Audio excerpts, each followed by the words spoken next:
कार्तिक महात्म्य अध्याय नंबर 21। नारद म्हणाले, याप्रमाणे त्या विष्णुदूतांचे भाषण ऐकून धर्मदत्त कौतुक वाटले व त्यांना साष्टांग नमस्कार करून भाषण करिता झाला।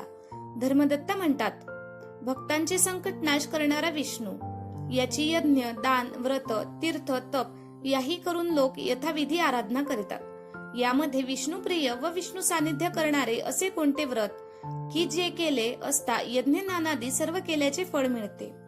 गण म्हणतात, हे ब्राह्मणा, तू चांगले विचारलेस।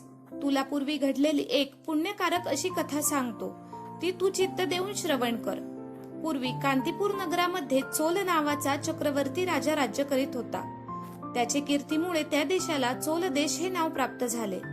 तो चोल राजा राज्य करीत असता त्याच्या राज्यात कोणीही दरिद्री, रोगी, दुःखी, पापकर्मी असे नव्हते। त्या राजाने बहुत यज्ञ केल्यामुळे ताम्रपणी नदीच्या दोन्ही तीराला यज्ञसंबंधी सोन्याचे केलेले युग शोभत होते। त्यामुळे नदी तीर कुबेराच्या चैत्ररथ बागेप्रमाणे भासत होते।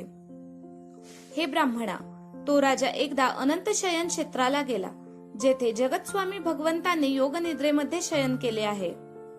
तेथे राजाचे दिव्य रत्ने, मोती, सुंदर सोन्याची फुले यांनी विष्णूची यथाविधी पूजा केली। देवाला साष्टांग नमस्कार करून तेथे बसला।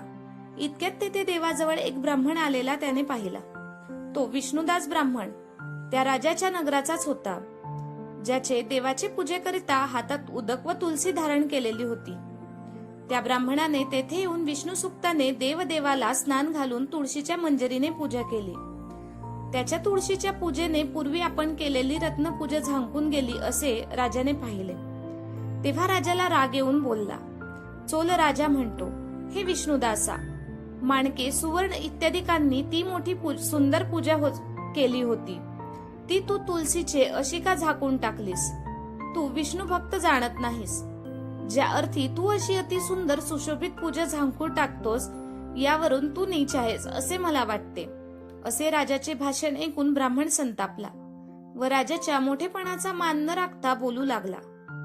विष्णुदास म्हणतो, राजा, तुला भक्ती ठाऊक नाही। तू राजलक्ष्मीने गर्विष्ठ झाला आहेस। तू पूर्वी कोणते विष्णुव्रत केलेस ते सांग बरे। गण म्हणतात, असे ब्राह्मणाचे वाक्य ऐकून राजा हसला व गर्वाने विष्णुदासाला म्हणाला।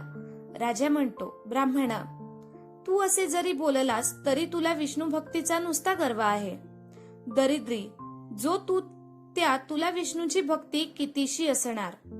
तू विष्णूला तुष्ट करणारे असे यज्ञ ज्ञानादी केले नाहीस, किंवा हे ब्राह्मणा, कधी कोठे देवालयालाही बांधले नाहीस। असा तू असूनही तुला भक्तीचा मोठा गर्व मात्र आहे। हे सर्व ब्राह्मण हो, माझे भाषण ऐका।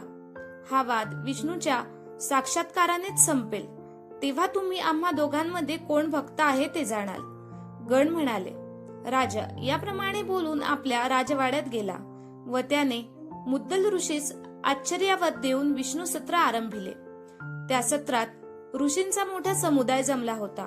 राजाने त्याला अन्नदान बहुत केले व दक्षिणाही बहुत दिली। जसे पूर्वी ब्रह्मदेवाने गंगाक्षेत्री विष्णू सत्र केले, त्याप्रमाणे त्या राजाने चालविले। इकडे विष्णुदासही त्या देवालयातच राहिला व तो विष्णूला प्रिय असे नियम चालवित होता।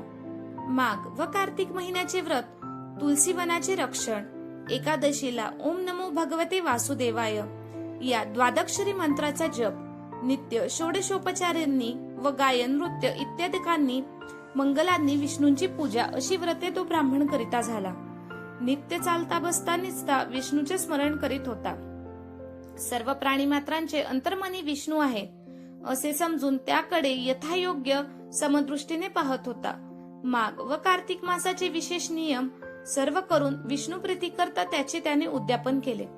याप्रमाणे चोल राजा व विष्णुदास ब्राह्मण हे विष्णूची आराधना करणारे असे मोठे व्रतस्थ राहून सर्व इंद्रियांची कर्मे केवळ भगवंतावर निष्ठा ठेवून करीत असता बहुत काळ गेला। इति श्री पद्मपुराणे कार्तिक महात्म्य 21 समाप्त। धन्यवाद।